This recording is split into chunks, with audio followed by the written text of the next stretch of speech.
Okay, we should be live. Hello, everyone. Let me know if you can see us, you can hear us. Type into the chat, and it is so great to see so many of you already here in the chat. Oh, we should have a little bit of a replay. There we go. Perfect. Okay, great. I'm seeing you. We've got people from Tennessee. We've got Florida, Seattle, Trinidad, Ireland at 7 p.m. there. Wonderful. Well, welcome to today's workshop. Let us know also if this is your first time at a Discover workshop, your second, you've been at every single one. And what I will say is that today, I think, is a topic a lot of people have been requesting. It is a teacher a lot of people have been requesting to hear from. We're joined with none other than Suzi Whitford.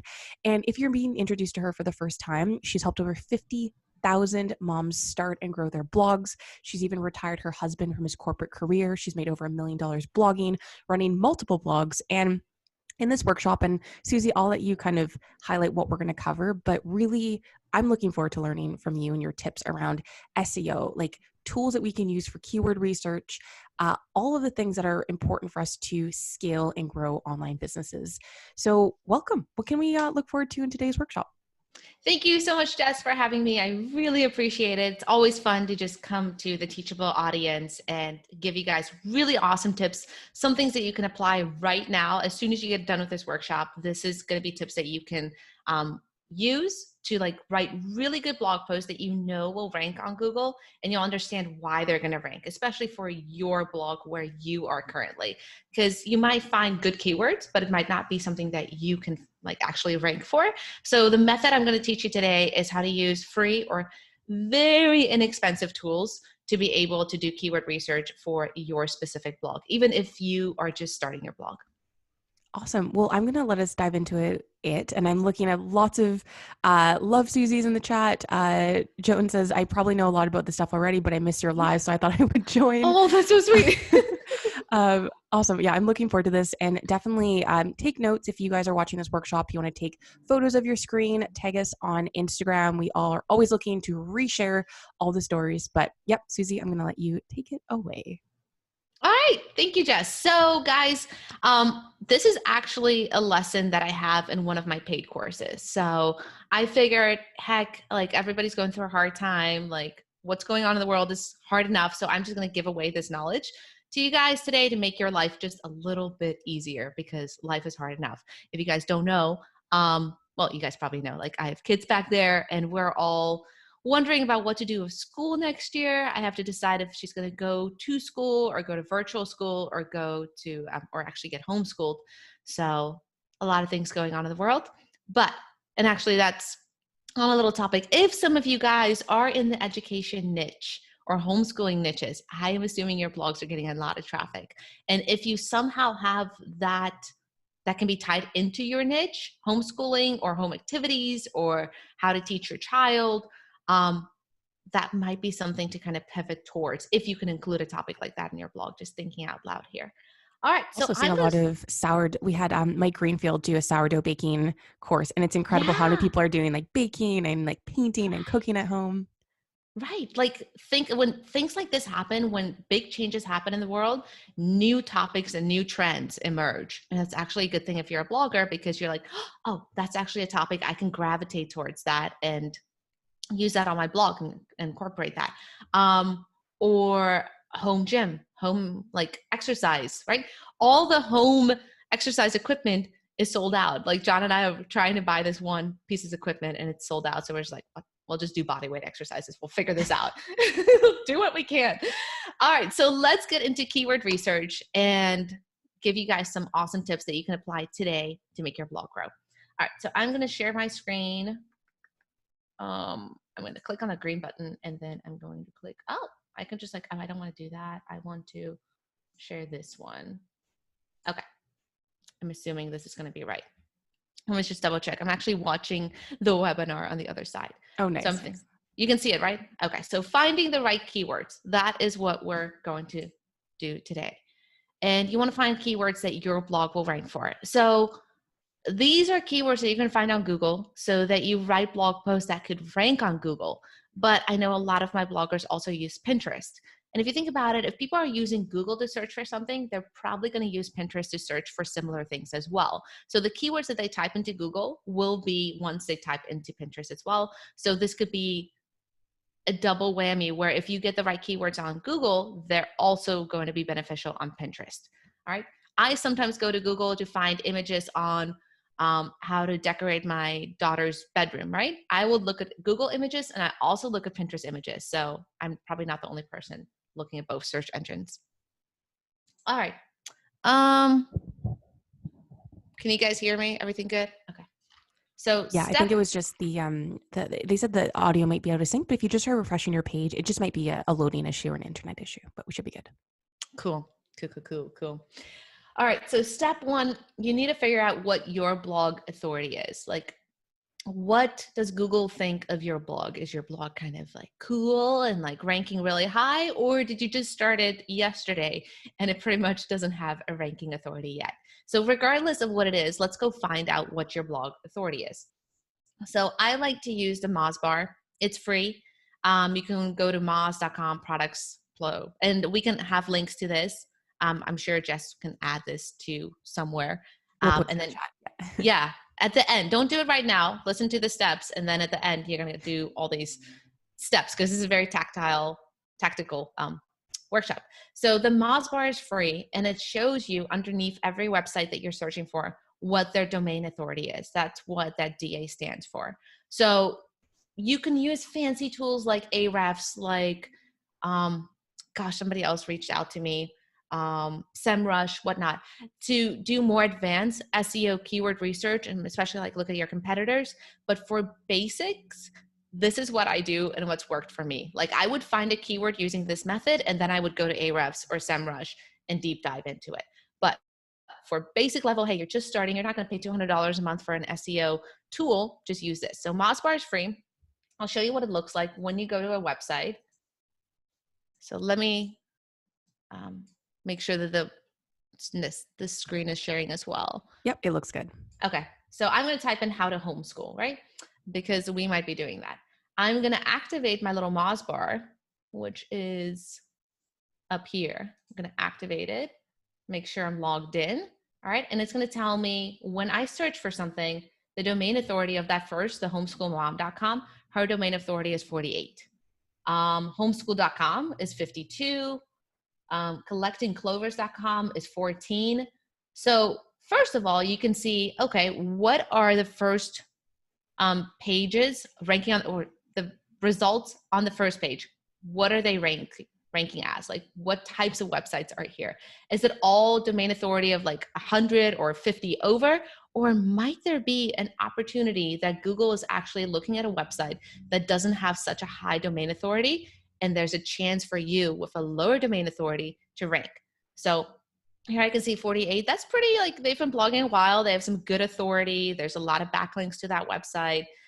But if you scroll down, you see this domain, collectingclovers.com, homeschooling for beginners, has a domain authority of 14. So it's like, oh, wow, I might be able to rank for this key term, how to homeschool, because on the first page of Google, there's a result that's not a really high domain authority, right? And the way to find out your own domain authority is you would type in like your blog. So if I type in start a mom blog and I go to my website, the Moz bar is going to tell me what my authority is for my own website. So this is how you can find out yours. So mine's 43, right? So you can find out where you rank. And then if you see other pages on page one ranking with about the same authority as your website, you might be able to rank for that. Otherwise, if we're searching for something like how to make money online, right? That's going to be uber competitive to be a really big website. So here, domain authority 95, 79. There is no way a new website is going to rank for that key term, because you can see the ads that people are running to this key term. Yeah, the ads are at the bottom. Normally they're at the top. Hey, Google, what's going on here? That's different. But regardless, you're seeing that the websites that are ranking for this key term are 55 and plus. Your new website that you started yesterday is not going to rank. But for something like how to start homeschooling, there's an opportunity. So that's one thing that we're going to look at. First, am I able to rank for this key term? Right? If you find out, yes, I'm able to rank for it, that is a good sign. But we also want to see if there's any search results for it, right? Are people actually searching for it? How to start homeschooling? How to, what's it, like an uncommon one? How to weave baskets out of grass? Oh, that's actually a thing. Out of wool. Okay, we're gonna see.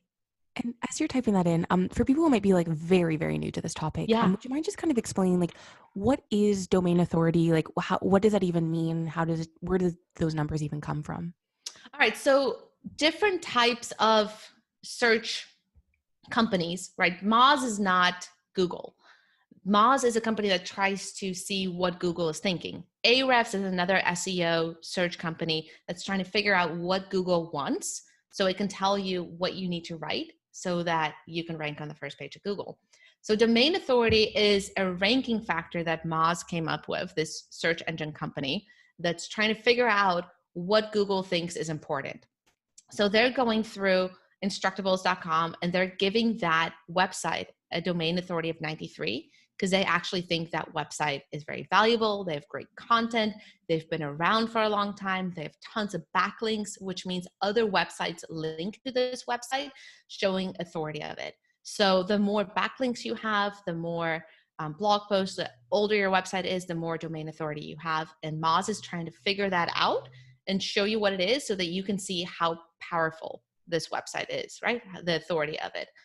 So again, okay, I guess this is pretty hard to rank for how to weave baskets out of wool. All right, so regardless, we find first how powerful that website is and if I'm able to rank for it or not. Like you can see my website was a domain authority of 43. So I'm not gonna go to competition with websites that are 93. So to relate this to my daughter, she's playing Pokemon now and on the Switch. Nice. And she has to make sure her Pokemon team is strong enough to battle the Pokemon that she's presented with. So she always wants to use Eevee, but Eevee has not that many powers. It's only like a level 17, and she wants to battle something that's level 55, right? You have to make sure that you're going to battle with the right tools. If your website's not strong enough, you're not going to rank on the first page. The second That's thing such a that we great want to analogy. we're so into Pokemon right now, man. I will tell you the story at the end of how she made her first. I think she's at $80 now, and how she can buy her own Pokemon stuff. But story for the end of this. First, we want to know how strong our competition is on the first page. Secondly, what we want to know is there actually like a search volume behind this term? Like how many people are searching for this? Should I go after this term? What if this term has like 0 search volume and you're still trying to compete for it? It's not going to matter if you are on the first page. Like, great, you're on the first page, but you get like 5 people a month to come to your blog. So you want to also install another Chrome plugin. So you need 2, Mozbar, and you need Keywords Everywhere. All right. So Keywords Everywhere used to be completely free, but bots and computers started misusing it and hacking it. So they had to charge a very, very, very small fee just so that the computer bots don't misuse it anymore. So it's about $10, and that could last me the entire year. So they give you credits. I got, what was it, 100,000 credits for $10, which means every time you do a search and you pull information from Keywords Everywhere, it's going to take a little credit. And if you just turn it off when you're not using it, it can last you the entire year. So it's $10 entire year for Keywords Everywhere. I'm going to turn it on and I'm going to research for this. And you can see now Keywords Everywhere is coming up with, okay, the volume for how to weave baskets out of wool is pretty low. So it's not really a keyword I want to go after. And the websites that's ranking for it is pretty competitive. So why do I want to rank for something that has a volume of 0? Granted, sometimes this is not correct, but most of the time it gives you a nice ballpark. If we go back to how to start homeschooling, we can see the volume for that is almost 2,000 per month. Oh, well, that's a way better key term to go after. There's volume for it, and the competition on page 1 is actually doable. Maybe I can go into this person's website and this result and see, wow, okay, so it's a low domain authority website, ranking on the first page for pretty decent search volume word. Like if it's over a couple hundred, I would go for that word. And then you can see, okay, well, she's doing really awesome. She has a lot of content, good headings, good different links to helpful things that are like going to point people in the right direction. It's not just a pithy 500 word blog post. Like she really took time into putting this together, even with videos. So you can see Rebecca is doing awesome. Super proud of her for ranking on the first page for how to start homeschooling, right? And she's probably getting decent traffic from that because you can see the traffic model there. So first step was check out your competition using the Moz bar. You can see your own Moz score. And again, it's just a ranking factor that Moz is using to try to determine what Google wants. So you find your blog's Moz score. Step 2, do people actually search for this key term that you're thinking about? You can use keywords everywhere. You can find the volume right there under the benefits, whatever you're searching for, you find the little volume there. Other part of keywords everywhere, which is fantastic, especially when you start writing your content, is they have related keywords and what people also search for. And you can export this as a CSV and kind of use those as headings in your blog post. So we can load the metrics. And again, that's going to use a little credit of keywords everywhere, but you have 100,000 credits. It's going to last you a long time, the $10 you paid for it. So you can see how to start homeschooling Texas, how to start homeschooling today, how to start homeschooling California. You can go after these specific keywords. If you have one blog post that's all about homeschooling, then that can link to a different home blog post that says how to start homeschooling in Texas. So if we click on that, the volume is 590 per month. And we can scroll through and see, okay, here's another website where the domain authority is only 20. Here's one for 31. So it might be possible if your website has a bit of an age, you might be able to rank on the first page for this. All right, so again, this is how keywords everywhere can help you get more keywords from one topic to the next one. So we say how to bullet journal, another popular topic. You can see the volume for that, 9,900, pretty big. Let's see the competition. So definitely I would go after this keyword. The search volume is fantastic. But the domain authority of all the websites ranking on the first page is pretty high. 44 is the lowest that I'm seeing, 43. How to bullet journal for moms or for mental health. Kind of let Google tell you what people are searching for, which is really helpful. Okay, 0 search volume, but the domain authority is more doable. So then you can toss up, say, do I know that people if I'm blogging about bullet journaling, maybe I do want to write about this topic because I could be able to rank on the first page, because sometimes the search volume is not perfectly correct. So it's kind of a feel thing. If you ask any SEO experts, like they're going to tell you this is the method I use, but then it's kind of like a gut thing of do you go after that keyword or not. So it's not a perfect science. Otherwise, if it was a perfect science, then everybody would figure it out and we would all know exactly what Google's doing. So we're all just trying to make their best guesses. All right. Then we can also use the people also search for on the side for keywords everywhere. Super helpful. So we can load the metrics and you can see bullet journal ideas for mood tracker. Sometimes these keywords can help you think of future blog post ideas or even freebies. So if you are capable and you know how to create printables, you can create a really cool mood tracker. That could be something that you add as a freebie to your blog post, okay? Mental health tracking worksheet, another cool idea for a freebie. Again, these words that keywords everywhere is popping it on the side, it's what people are also searching for, obviously. And it will help you generate future ideas for blog posts and freebies. All right, now step 3, what's good? Moz score, if there are other sites on the front page with a similar or lower Moz score than yours, then I would say go for it. Also, if there's 100 or more searches per month for the keyword, you should go for it. So it's between those two. If you can find that Venn diagram where both the Moz score is low enough that you can actually rank for it and there's search volume, that's definitely a keyword that you want to target. All right.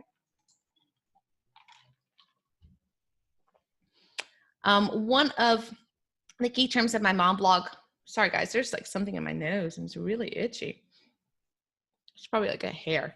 I'm all good. Okay. This is great, by the way. This is super, super actionable, I think, especially for Yeah. like brainstorming future content ideas. Like, I think people are thinking like, how do I get my existing content up there? But it's like, this is actually predicting what you could do to be successful. Yeah, definitely. So your future blog posts don't all plummet. You actually know that you're writing something that people are searching for. One of the key terms that my mom blog ranks for is camping while pregnant. So it has a high volume of 390 per month and a very low competition of domain authority on the first page. And you can see, and probably like zoom in of the result that I had here of how to go camping while pregnant. And my domain authority of 15 actually ranked. So that was pretty cool on a page that had other very competitive websites. But there are always exceptions. So you can rank with a small website if your content is stellar. All right. So that's one way to start ranking a little bit better. Say you have a really good blog post and you know it should rank. It's like perfect. If you could just get this thing to rank, I would go add more content to it, add more like videos, maybe 1 or 2 really good YouTube videos that you can embed in it. That will increase people's dwell time on your blog posts. You can add more headings. You can, I'll give you some tips at the end of how you can improve existing content to help that rank. So this one was benefits of being a stay-at-home mom. So you can see the search volume is at over 300 per month. And my website actually got this snippet for it, which again, if we knew exactly what Google wanted, everybody would have figured this out, but we're doing our best guess, right? So this piece of content was shared a ton on Pinterest. So it did really well on Pinterest. And I think that was social signals to Google, be like, oh, people actually like this. So social shares is actually a ranking factor that Google uses. So the more times your things get shared or get viewed or get commented on, as also an indicating factor that it'll rank better. So you can see the website for me, it's not ranking on the first page, but it's actually in the snippet, which is like, wow, that's cool. And the domain authority of this website that's ranking, you can see everything on the first page is over 50, with most of them being in the 70s or 90s. And the domain authority of this website is 18. Amazing. Yes. So sometimes it's just the like amount of content that you're putting into it. Write better content, do really good examples here, some like example monetary wise, and it did really well. So again, like good content. At the end, I'm going to show you kind of what to do with the existing content. So you can see, why did my small site rank and actually get that snippet? It had more backlinks, it had more content, it had social proof. Even with that low DA score, that social proof came with all those shares on Pinterest, which really drove it higher in Google. Sometimes, like keywords everywhere, even though it's a fantastic tool, it helps to see like, is your keyword that you're searching for, does it have any search volume? What are related keywords? What are some freebie or opt-in ideas? Not always perfectly accurate. If you can type in how to start a bullet journal, which is crazy popular on Pinterest, it's showing 0 on keywords everywhere.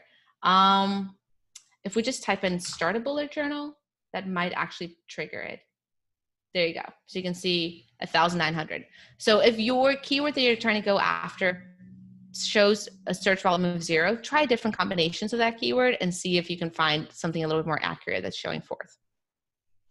All right. And then step 4, once you know now how to use the Moz bar and keywords everywhere, start making a content plan so you have a plan going forward. So we're not just wishy-washy writing blog posts that, hey, I feel like writing about carrot cakes today and I feel like writing about homeschooling. You have some kind of consistent content plan. I made this cute little list of target keywords. So you can put in your keyword, you can put in the search volume that you are finding on Google, the Moz ranking, the lowest and highest on that page, and when you want to write that blog post and you have it done. So just a quick little paper tracker. Don't even need your email. It's just, you can just go get the PDF right there. just to help you stay on track and fill out this content plan. Like, here's my keyword, here's the search volume, the Moz ranking and due date, and is it done? Then once you have this filled out, and say, for example, you have 10 to 20 keywords here, I would go for the ones, obviously, that have the most search volume and the lowest Moz ranking.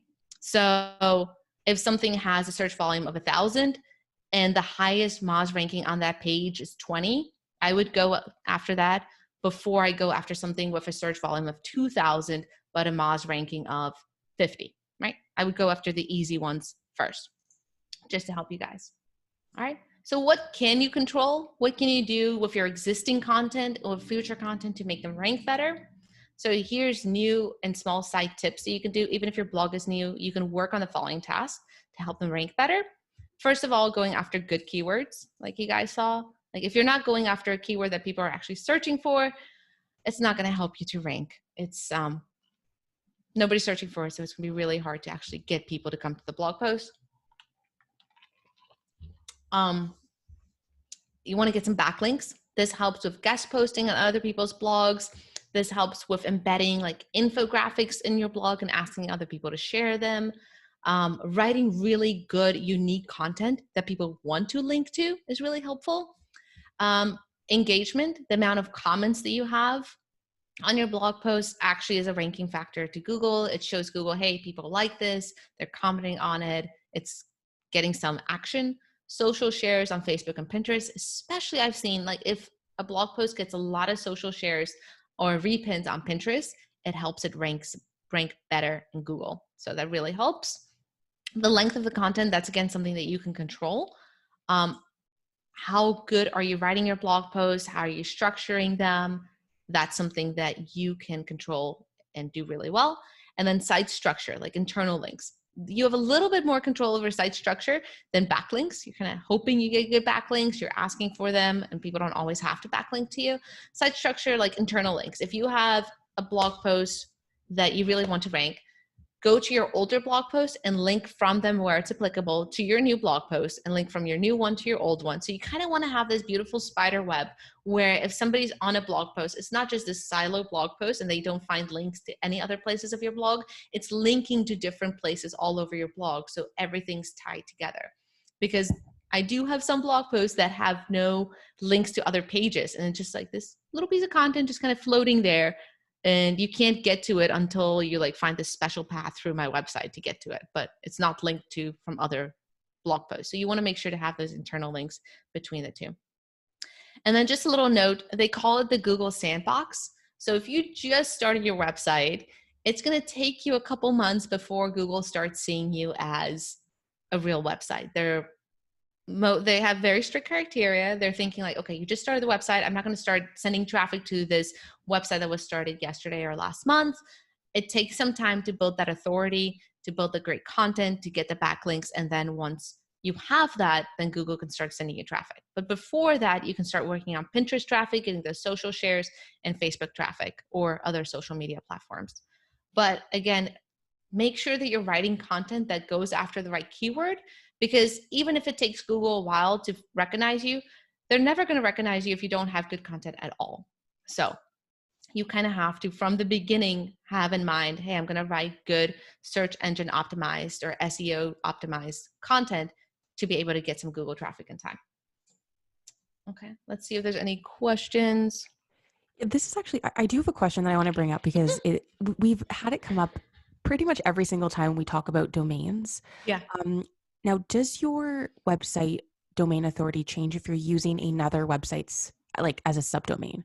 For example, like my course page.teachable.com or my blog.squarespace.com, like does that affect the domain authority? Because I know a lot of people are like, I want to integrate my own custom domain, but will I rank higher if I just use the Teachable domain?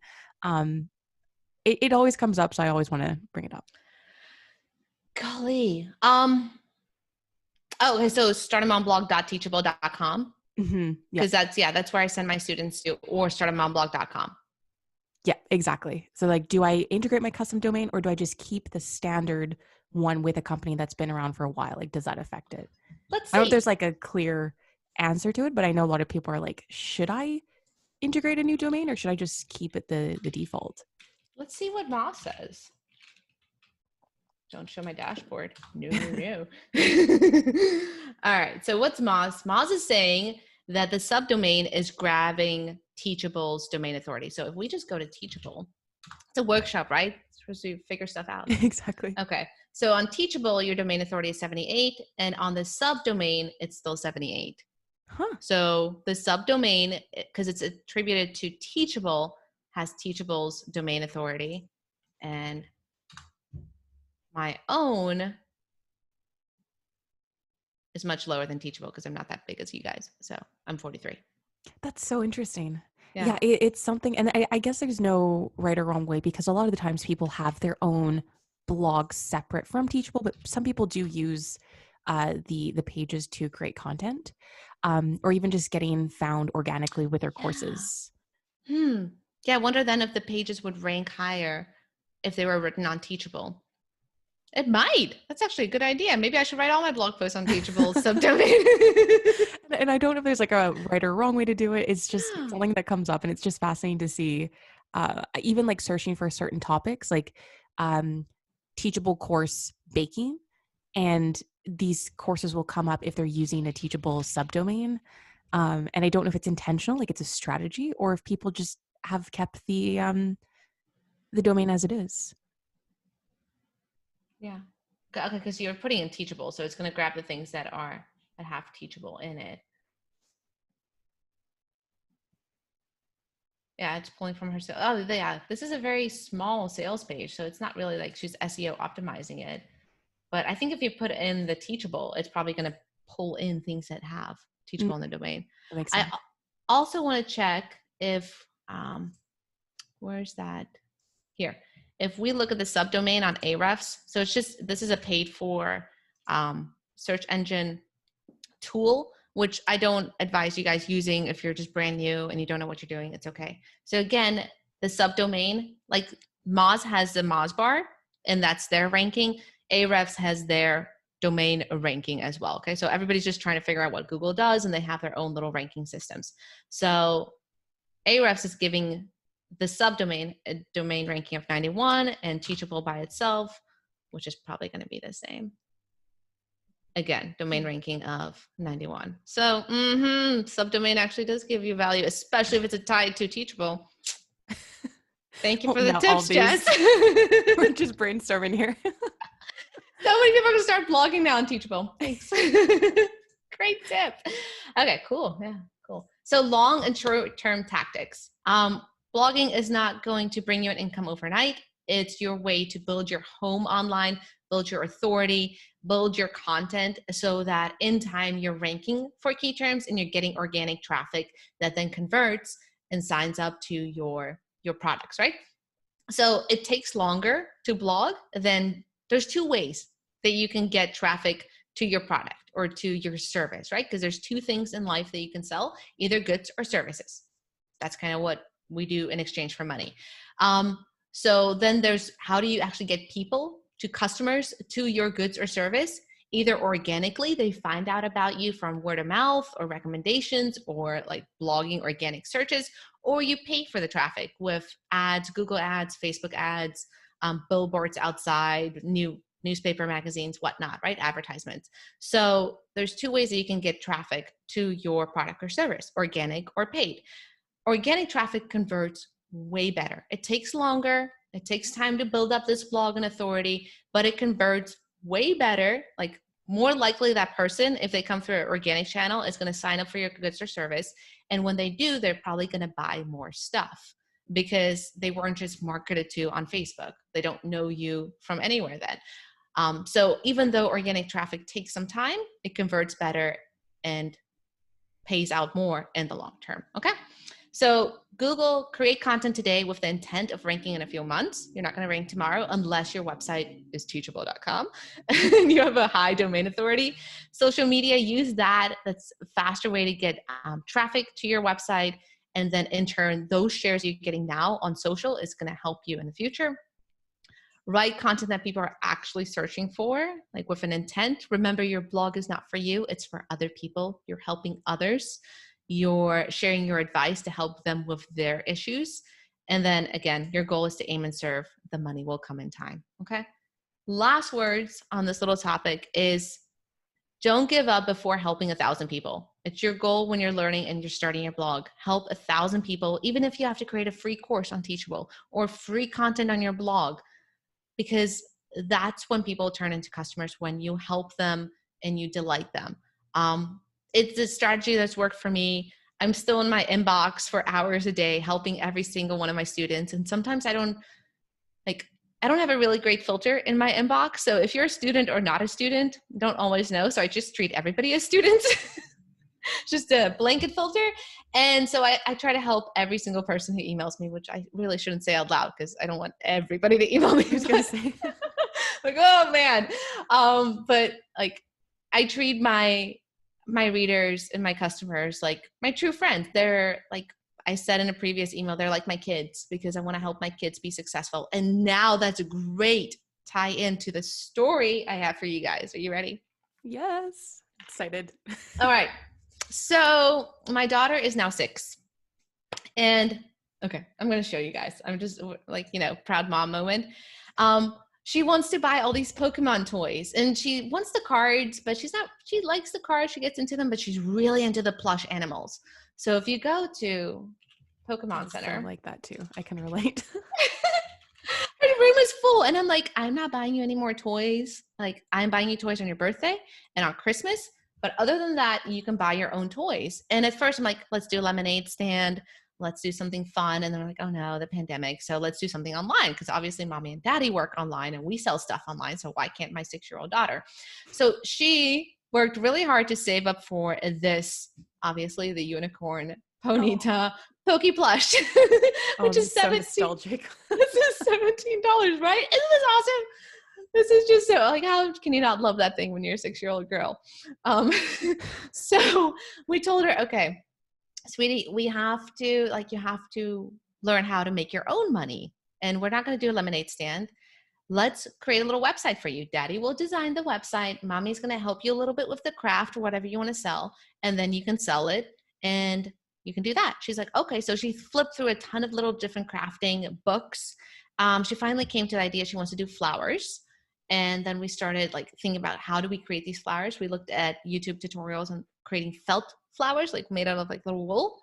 So we went out to Joann's, got the materials, started creating the flowers together. She would do the cutting and writing on the little notes, and I would do the hot glue gun. Daddy would build the website. And we would teach her the whole process of how the business model works. So let me show you guys. Where is it? I don't think it's here right now. I think, it's on the website. So we built her this website called SuzFlowerShop.com. Oh. So how long ago was this? Last week. Oh, wow. This weekend, actually. We launched it this weekend. And so far, my goodness, the sweet little girl has sold out of all the blue and the multicolored flowers because they went really quickly, which is really interesting to know that our customers wanted blue flowers. But she still has some pink ones. Please don't buy any because please don't buy. We only have like 5 left. And I don't want to make any more. She made enough.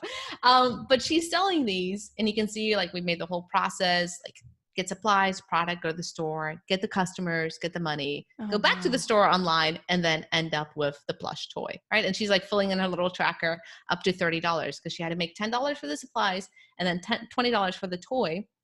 And so far she's almost at $100 because more people bought. Jeez. So yeah, that's so incredible though. And I even though it's like you're empowering your daughter to learn about business and to create products and validate ideas, I think it's also nice for anyone doing an online business just to kind of see the process simplified.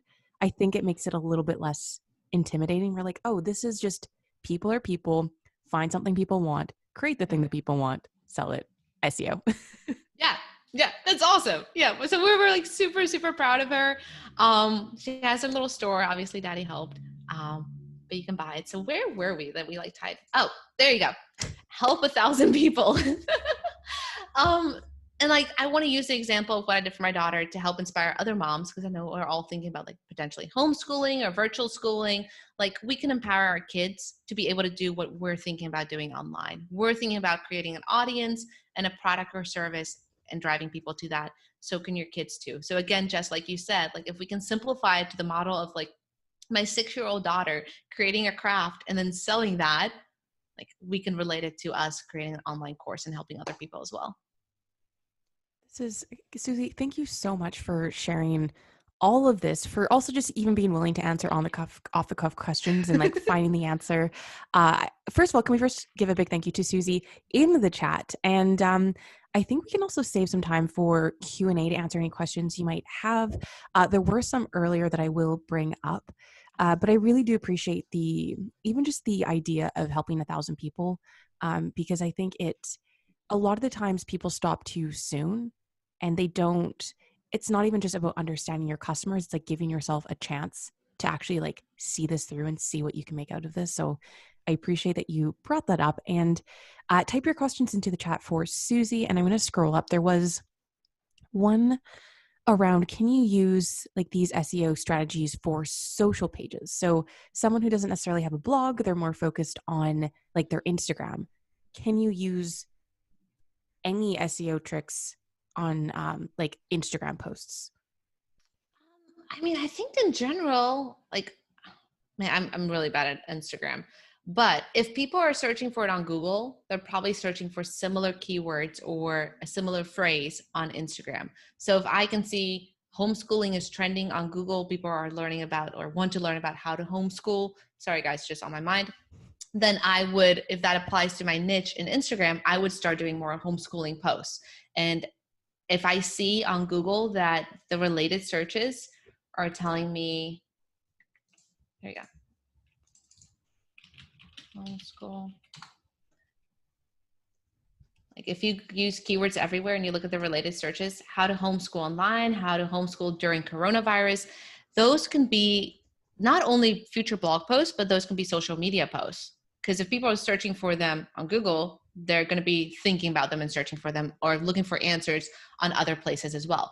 Like I'm constantly on Facebook right now because I just want to see what the other mommies are doing. What are they going to do with their kids? Like, what's their reasoning? Like, and that's what people go to social for, to see what socially other people are doing. Homeschool quiz, curriculum tests, subject lists, best preschool curriculum. So all of these related searches that Keywords Everywhere is telling you, that can be helpful to social media posts. I would do that as well. And you can export this really nicely. And then you can just have this entire content plan, like boom. Oh, wow. Yeah, super easy, especially if you like Excel. I'm going to post the original link that we said we're going to share from Moz, just in case you want that again. And also, so Suzi, there's a lot of people who this might be all that they needed. They're like, cool, I just wanted some like quick tips. But I mean, you're probably like, we get so many comments around like courses that you have created or people have done your courses. And I know you do have courses that really dive into this. You're super helpful just like sharing all this information. But for anyone that might want to take this further or just kind of learn more about SEO as a whole, and like blogging as a whole, do you want to kind of talk about your course? I know you're very modest and humble, but I think it is super valuable for people to hear. Sure. So I have a course called Blog by Number, and it was all created around the idea of like painting by number or coloring by number to make things as easy as possible.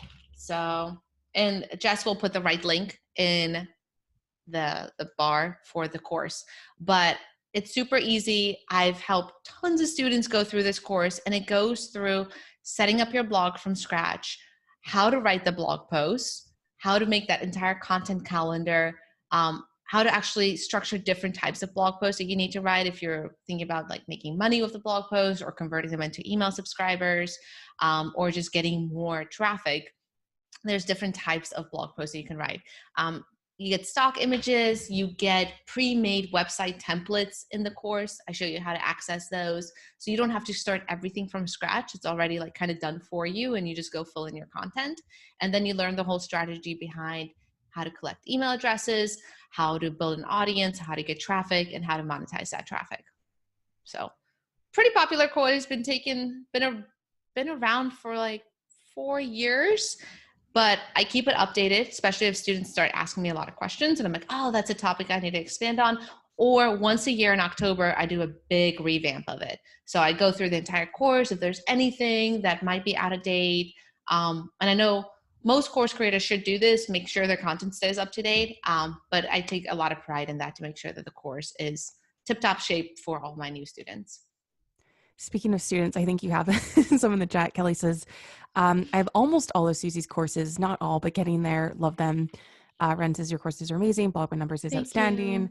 you. Yeah, and I appreciate that you, that's the thing, like when it comes to creating any type of course or even like blogging, I think there's this intimidation of I have to get the final product that I release has to be the final product. I can't update it. I can't tweak it. And so things are always evolving, and especially topics where technology is involved and user interfaces update or there's new strategies. It's nice to know, I think too, that you can always update it. Yeah. There was a question, where did we go here? Around the length of blog posts, and does it have to be over 500 words, I think? Yes. Yeah. So I highly suggest that your blog posts are at least 1,000 words or more. Like, you don't want to write something so pithy that it doesn't show any like meat to it. That's probably why, not in Texas, that blog post is actually ranking on the first page, because you can see, okay, the Moz scores are pretty high, but this one low ranking website was actually ranking on the first page. It's because Rebecca took the time to really think of good headings for the blog post, go through and really deep dive into it. Have little like small paragraphs, easy to read. It's not just this big sea of text. She actually took time to think, what are people thinking of and what are they searching for? She has links to valuable content. This is obviously over 500 words. If you right click, obviously I have all these little Chrome extensions. Let me see if I can right click. Why is my right click not working? Oh man, my husband gave me a different mouse. Oh no. I'm going to blame it on him that the right click's not working. Or, the old school way, we're just going to do this. I've also just posted the link. I think the button should be above the video somewhere, but I have posted in the chat for those of you wanting to know about Blog by Numbers. Thank you. All right. Well, regardless, I was going to just select all the text and put it in Word and then tell you that it's definitely over 2,000 words. But yeah, longer content gives you more ability to put in more helpful pieces, more headings, answer more questions, and then more likely you're going to be able to rank. When you're writing a piece of content, think about all the questions that people have around that topic and try to answer all of those in your blog post. A lot of really great questions here. Okay, so Melanie was asking that you'd mentioned you would talk about how to revamp content. So you have some posts out there, you want to kind of split them up so they rank higher.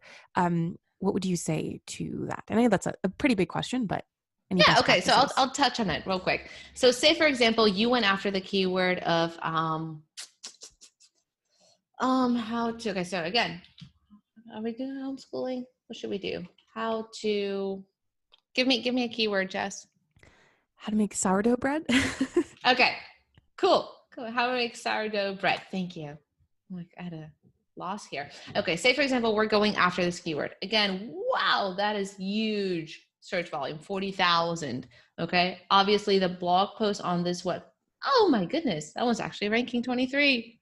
So if you guys are writing about this, that might actually be a good one to go after. Regardless, say for example, you're on the second page and you're going after this key term. What I would do is look at the people also ask sections, right?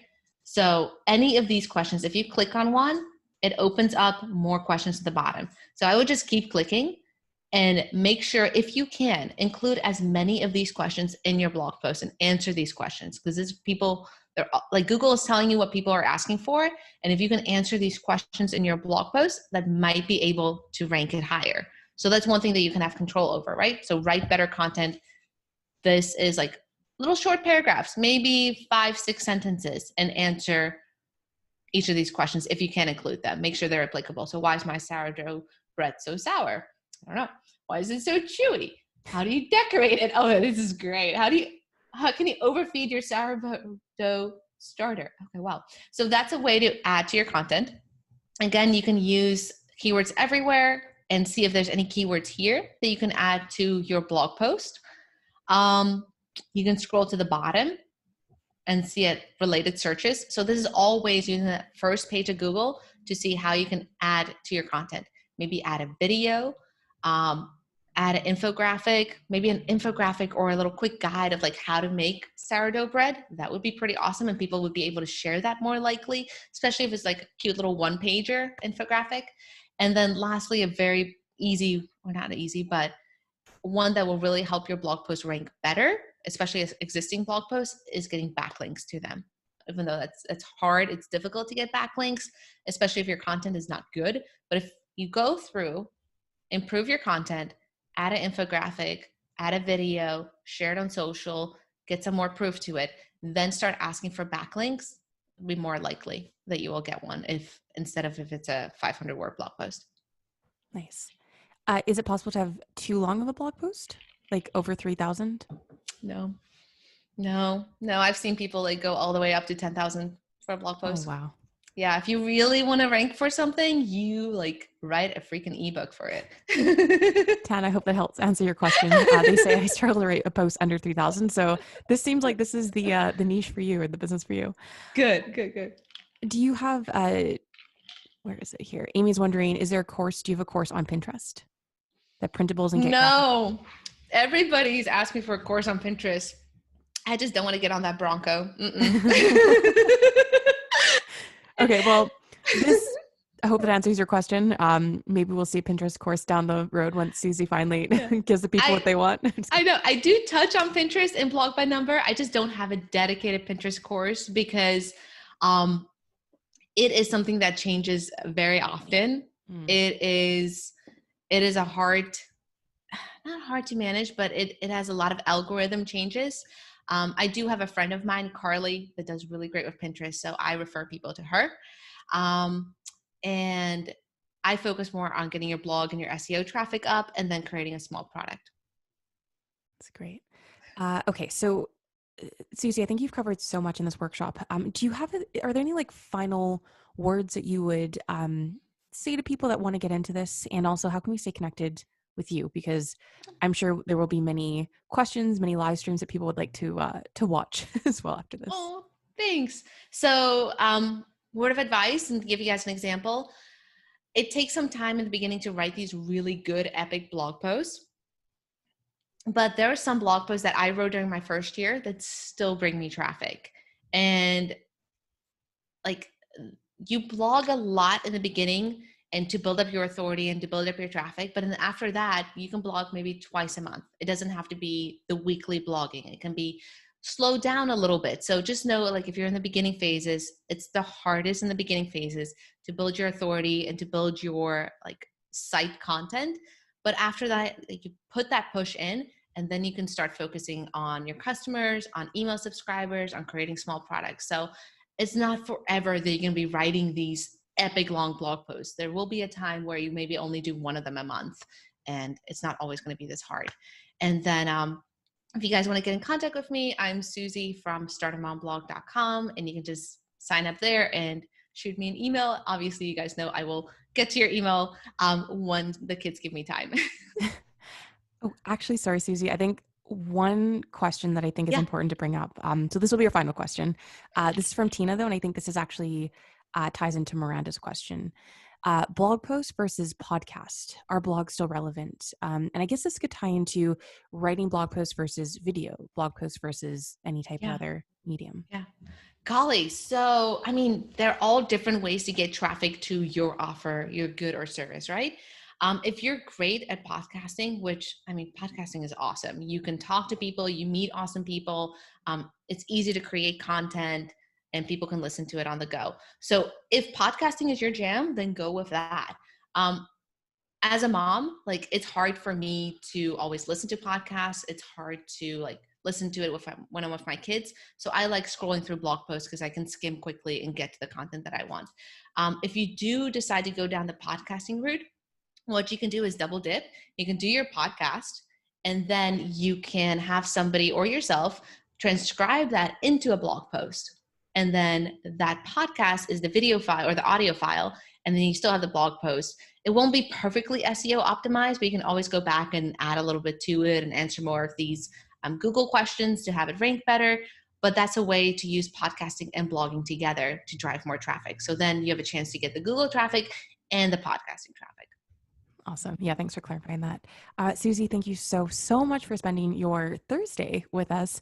Again, I will post her link to stay in contact with her, but we really appreciate it. And thank you guys for watching, and we'll see you in the next Discover workshop. Thanks so much.